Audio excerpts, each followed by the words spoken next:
ऐसी लाल कैसे हो गई है? कुछ नहीं, कुछ नहीं। क्या कहा? पहले जवाब नहीं दिया तुरंत, कुछ नहीं।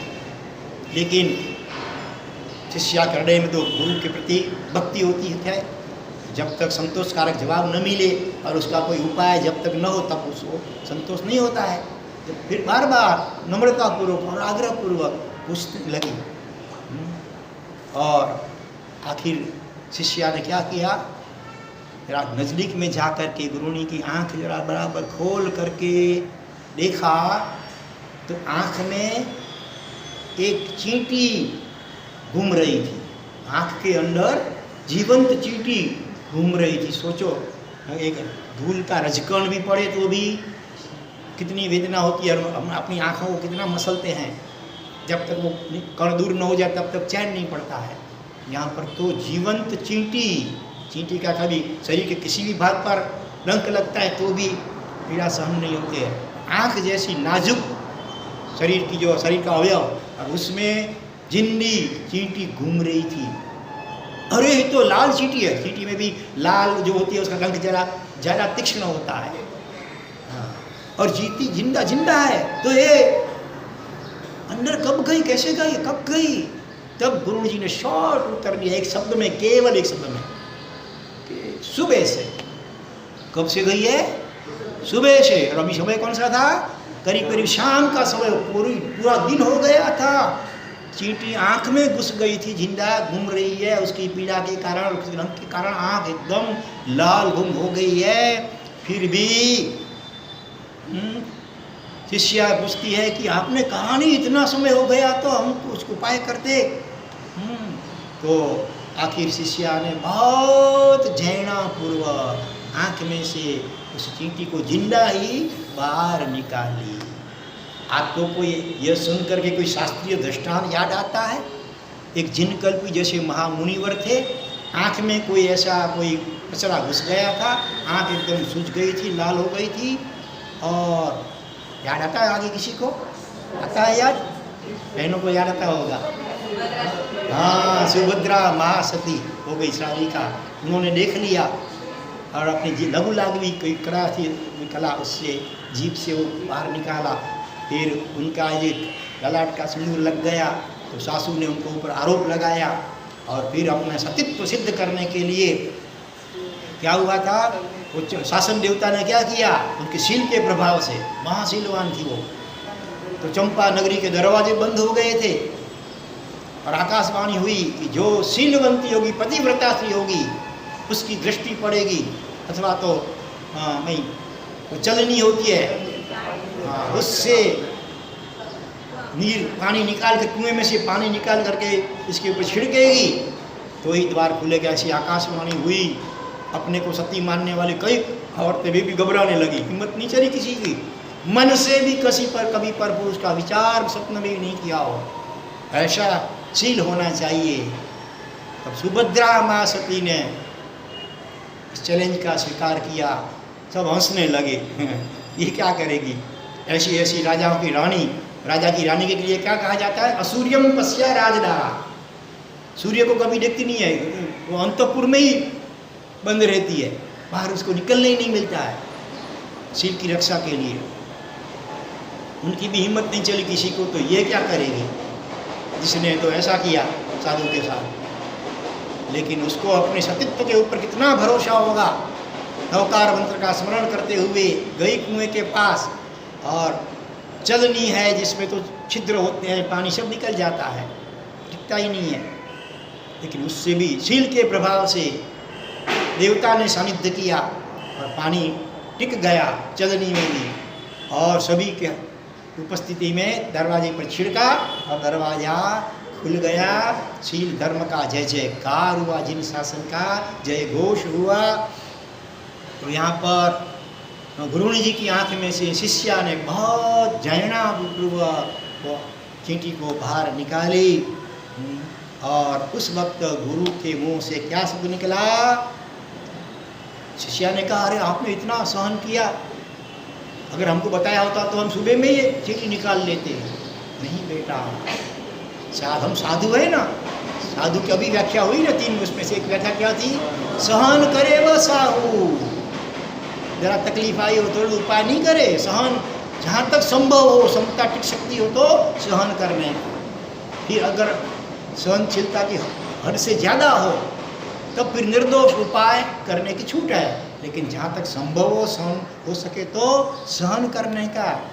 थोड़ी थोड़ी तकलीफ में डॉक्टर को नहीं बुलाने का, सहन करने का, या फिर अपने खाने पीने में इतना संयम कर लेने का, उपवास कर लेने का, तो सब ठीक हो जाता है अपने आप। बुखार आता है, पेट दुखता है, सर दुखता है, उपवास कर लिया, भाग जाएगा। मुझे याद आ रहे हैं अहमदाबाद के वनमाली दास भावसार नाम के, जन्म से अजैन थे लेकिन सत्संग से जैन बने थे। जिंदगी भर के लिए पिछले करीब 30-35 साल तक ठाम चौबियार अवध एकाशना किया। 3:30-4 बजे अवध का टाइम आता है ना, कभी उससे पहले भी पानी नहीं, और भोजन करने के बाद, उठने के बाद पानी नहीं पीना। ठाम चौबियार अवध एकाशना, और स्वयं रसोई करते थे। सिंपल 3.5-4 द्रव्य से ही वो एकाशना करते थे। और कभी बीमार तो पड़ते ही नहीं थे, लेकिन फिर भी कभी मानो बुखार आ गया तो क्या करते थे, 24 उपवास कर देते थे। दूसरे दिन फिर तो जो एकाशना ही है, ठाम 24 अवध एकाशना, लेकिन फिर भी 24 उपवास, पानी भी नहीं। वो क्या बोलते थे, हमारे घर पे मेहमान आए अतिथि, और उनको पानी का गिलास भी नहीं पिलाए, खाने की तो पूछा ही नहीं करे, चाय की तो पूछा ही नहीं करे, पानी का गिलास तक भी नहीं पिलाए, तो मेहमान कितना टिकेगा। और माल पानी खिलाएंगे तो जल्दी जाने का मन नहीं होगा उसको। तो ये बुखार जो आया है, ये तो मेहमान है, कायम थोड़ा टिकने वाला है, इसको माल पानी खिलाएंगे तो टिक नहीं जाएगा। ज्वरस्य लंघनम श्रेय, बुखार आता है ना उसके समय उपवास करना या लंघन करना, ऐसा नेचुरोपैथिक भी कहता है, आयुर्वेद भी कहता है उपवास। तो 24 उपवास कर लेते थे, तो बुखार को जाए छुटको। तो यहाँ पर पूरा दिन लाल चींटी आँख में थी, फिर भी साधु जी भगवंत ने शिष्यों को कहा तक नहीं, सहन किया। ऐसी सहनशीलता हमारे जीवन में कब आएगी।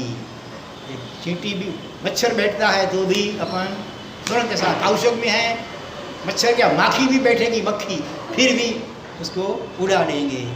और आँख में चींटी घुस गई। और ऐसा ही उदाहरण मुझे दूसरा याद आ रहा है, मेरे परम उपकारी साध्वी रत्ना साध्वी श्री गुणोदेशी जी महाराज, वर्तमान में जो अनंत गुणासी महाराज हैं, उनके गुरुणी, बड़े व्यवहार और निश्चय में विशिष्ट थे, वो आत्मज्ञानी थे। उनकी आँख में भी जिंदा मंकोड़ा, चींटी छोटी होती है, मंकोड़ा इतना बड़ा होता है, वो आँख में घुस गया था। पूरी रात, शाम को घुस गया था, पूरी रात ऐसे ही रहे, आँख को मसला नहीं। ऐसे हम होते तो मंकोड़ा की तो पीड़ा कितनी भयंकर होती है। एक बार अगर कहीं चिपक गया ना, वो टूट जाएगा, मर जाएगा, लेकिन छोड़ेगा नहीं अपनी पकड़, ऐसा होता है।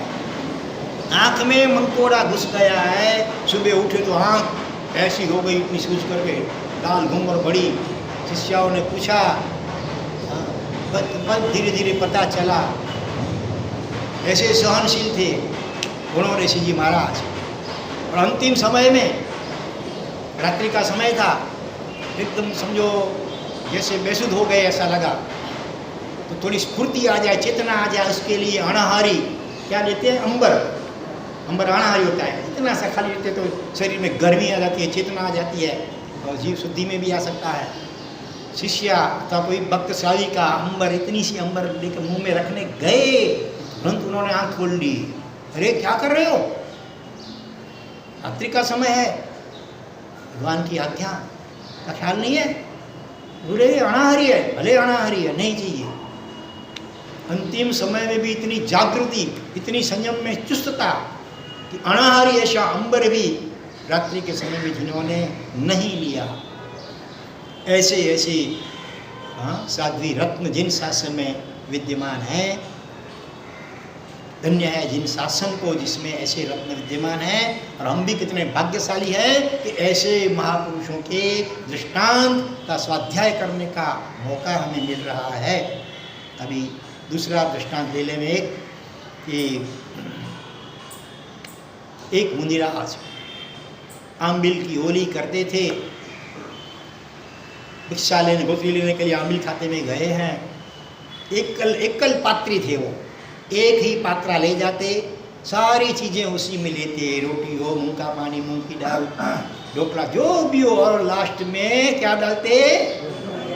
गुड़ का रस, गुड़ का चेरी का रस, क्या कड़ू करिया था उसमें। तो एक साध्वी जी भगवान वो भी आमिल भरने के लिए आए थे, देखा कि साधु भगवान भरा रहे हैं तो जरा साइड में दूर खड़े रहे, दूर से देख रहे थे, एक ही पात्रे में श्रावक लोग सब चीज़ें भरा रहे, कड़ू करिया था भी उसमें भराया। तो उन्होंने भराने वाले श्रावक को अलग बुला करके थोड़ा ठपका लिया और पालक लिया कि आप लोग ये क्या कर रहे हैं, बड़ा सा को एक ही पात्रे में सब, और करियाता भी उसी में भरा रहे हैं। तो उस साधु श्रावक ने प्रत्युत्तर में कहा, भगवान हम तो कितना ना बोलते हैं लेकिन ये महाराज मानते ही नहीं है, क्या करें हम? फिर हमको तो भराना पड़ता है। वो बोलते नहीं इसी में लो, जो लेना हो इसी में ही ले लो। ये मुनिराज ने 10 साल की छोटी उम्र में दीक्षा ली थी, और उस वक्त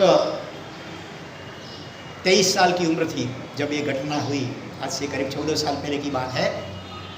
13 साल की दीक्षा पर्याय, उम्र भी युवा, और वैराग्य भी उनका कैसा है? युवान है, अभी वृद्ध नहीं हुआ है, बाल अवस्था में नहीं है, ज्ञान गर्भित वैराग्य है इनका। हाँ, और इन्होंने महानिशित तक के सारे योगोद्वहन आमिल से ही किए।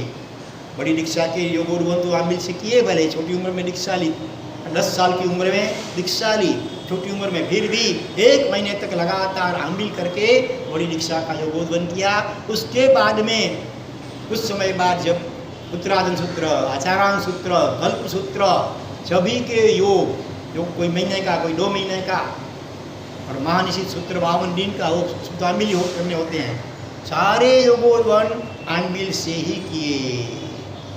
और इतनी तपस्या करते हुए भी जब भी उपास्य में जाओ देखो तो एक कोने में, जहाँ जल्दी कोई आए नहीं, परेशान नहीं करे, बातचीत नहीं कराए, ऐसी जगह में, एकांत जगह में जब देखो तो वो सीखते ही रहते हैं, पढ़ते ही रहते हैं, स्वाध्याय करते ही रहते हैं, जरा भी प्रमाद करते नहीं हैं। और पिछले 5 सालों से तो ये मुनिराज, मैंने 18 साल की करीब उम्र से लेकर के संवत्सरी के दिन बारसा सूत्र संपूर्ण मुखपाठ ही बोलते, बिना किताब में से देखे, और 1 घंटे में, केवल सामान्य रूप से करीब 2 घंटे लगते हैं, 1 घंटे में नॉन स्टॉप धाराबद्ध रूप से वो बारसा सूत्र संघ को सुनाते हैं। और अपने वस्त्रों का वो भी महीने में केवल 1 बार ही करते हैं, धोते हैं। ऐसे त्यागी, संयमी, स्वाध्याय प्रेमी, रसना विजेता ऐसे महामुनिवर, उनको अपन पूरी पूरी अनुमोदना के साथ कोटि कोटि वंदना करें। और कभी हम भी ऐसा भाव रखें जीवन चतुर्मास में, करियाता रोटी 2 चीज़ का आमिल करेंगे, समूह में हम करवाएंगे कभी एक दिन, कितने कर लेंगे? रोटी और करियाता, 2 ही चीज़ लेने की, तीसरी कोई चीज़ नहीं। भाई चतुर्मास में हम करवाते हैं, और कभी कभी तो स्पर्धा रखते हैं उसमें, एक रोटी का समझो 1 मार्क, और करियाता का एक जो कटोरी होती है उसके 2 मार्क। कौन ज़्यादा मार्क, फर्स्ट नंबर कौन आया, दूसरा, सेकंड नंबर, थर्ड नंबर कौन आया, देखने जैसा माहौल होता है। अभी से जरा भाव तो करना, ये दृष्टांत सुना है तो हमको एक दिन के लिए। हमारे यहाँ मुनिराज उदयरत्न सागर जी जो भांडुप में भी चातुर्मास हैं, उन्होंने छोटी उम्र में दीक्षा ली, और महानिशित सूत्र के 52 दिन के आमिल थे सड़ंग लगातार, वो भी ऐसा ही करते थे। एक ही बड़े पात्र के अंदर रोटी भी, और भी जिसको मुख्य रूप से तो 2 चीज़ ही लेते थे करीब करीब, कभी कोई बहुत आग्रह करके कोई एक चीज़ डाल दी तो वो भी उसी में, तो उसके ऊपर 4 अंगुल जितना, इतना करियाता ऊपर तैरता रहे, इतना करियाता डाल देते थे, और वो वॉर करके आधा घंटा ऐसे ही ढक करके रख देते थे। गोत्री आलोन की विधि, फिर कुछ स्वाध्याय करने का, आधा घंटा तक करियाता में रोटी एकदम डूबी हुई रहे, कैसी हो जाएगी? मक्खन जैसी एकदम मुलायम हो जाएगी। हाँ, दांत नहीं होंगे तो भी चलेगा। और बड़े मज़े से टेस्ट से खाते थे। खाते समय हम भी पे खाना पड़े तो भी, एक दिन आमिल करेंगे तो कैसा करेंगे? आँखें बंद हो जाएगी। हमारे ऐसे ही 2 हम अलग लेंगे, रोटी अलग लेंगे और वो करियाता ऐसे आंखें बंद करके पी जाएंगे, खटाखट पी जाएंगे। लेकिन रोटी भिगो करके, वो भी इतनी देर तक भिगो करके और फिर खाने का, और मज़े से, जरा मुंह नहीं बिगाड़ने का। इतने टेस्ट से खाते थे, हमको ईर्ष्या होती थी। अरे वाह, क्या बात है, इसमें इतना मज़ा आता है इनको। और उनकी अनुमोदना के रूप में जब छेल्ला आंबिल था, तब जितने भी उस वक्त लालवाड़ी का ये प्रसंग है, लालवाड़ी परेल लालवाड़ी में हम थे, गुरुदेव गुणसागर सिंह महर्षि की निश्चला थी, जितने हम साधु साधी के योगोद्वन चल रहे थे, वासना भी 10वें काली सूत्र की चल रही थी, सभी ने हमने आंबिल किया, वहाँ पर थे। और पूरे मुंबई में भी चारों समाचार फैल गए थे, सभी ने उस एक दिन करियाता रोटी का आंबिल किया। करेंगे ना आप लोग? हाँ। कितने करेंगे? जरा हाथ तो ऊंचा करो। 1 2 3। अभी से आपका वो पुण्य शुरू हो जाएगा। अभी से भावना संकल्प करेंगे ना, तो अभी से आपका वो विशिष्ट पुण्य शुरू हो जाएगा। बैंक का ब्याज शुरू, पुण्य की बैंक का ब्याज शुरू हो जाएगा। तो आज बस 2 ही दृष्टांत, समय हो गया है। और अंतिम में मुखवास के रूप में क्या लेंगे? अच्छी गीत लेंगे, थोड़ा सा 2-3 मिनट में हो जाएगा पूरा। भाव से सब बोलना। पर जी छड़े पंचात के, पर जी तू तो जी संभार,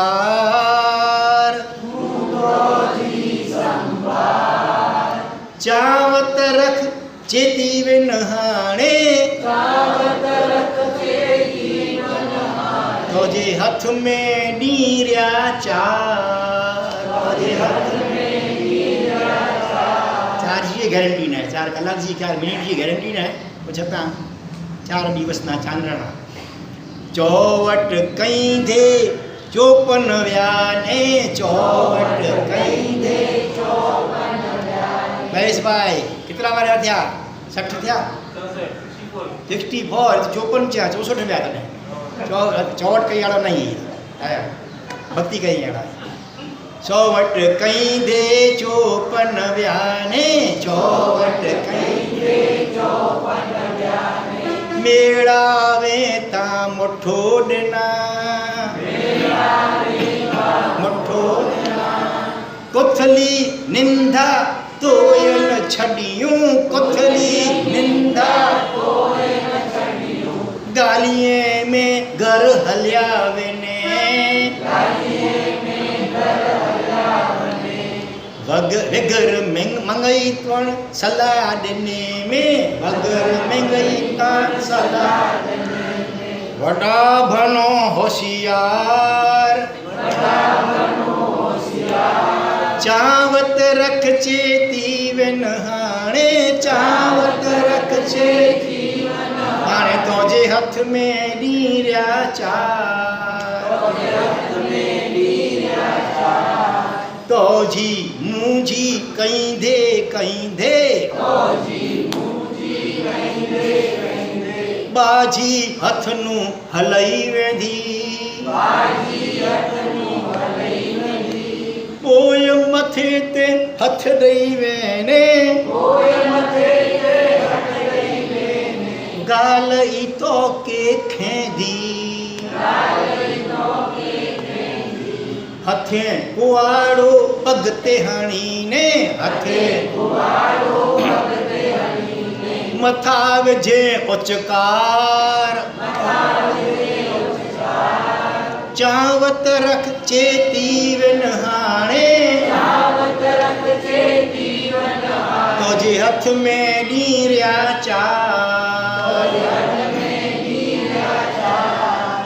मन के मारे चत के चारे, मन के मारे चत के चारे। वृत्तिये के तू वारे घन, वृत्तिये के तू वारे घन। संते जी सोबत में तोजे, संते जी सोबत में तोजे। दलड़े के तू दुआरी घन, दलड़े के तू दुआरी घन। सत्संगी लॉन्ड्री में दल के द्वार। कोय तू तो में रमण कये त, कोय तू तो में रमण कये। हे कोय तू आत्म में रमण कहे त कोय तुम आत्म में रमण कहे हे कोय तुम प्रभु में रमण कहे त तो जो बेड़ो पार चावत रख चेती वे नहाने तो जे हथ में नीरा चार पर जी छड़े पंचात के तू तो जी संभार चावत रख चेती वे नहाने तो जे हथ में नीरा चार गळ्या ने कदाच एवो भाव थतो हशे के महाराज असांखे खपे असांखे गीत खपे को खपे ने हाँ खपे तो पोइ नोट पेन भेगी रखजे ने उतारी दो अची जे बोलदा अचो तन टाणे तो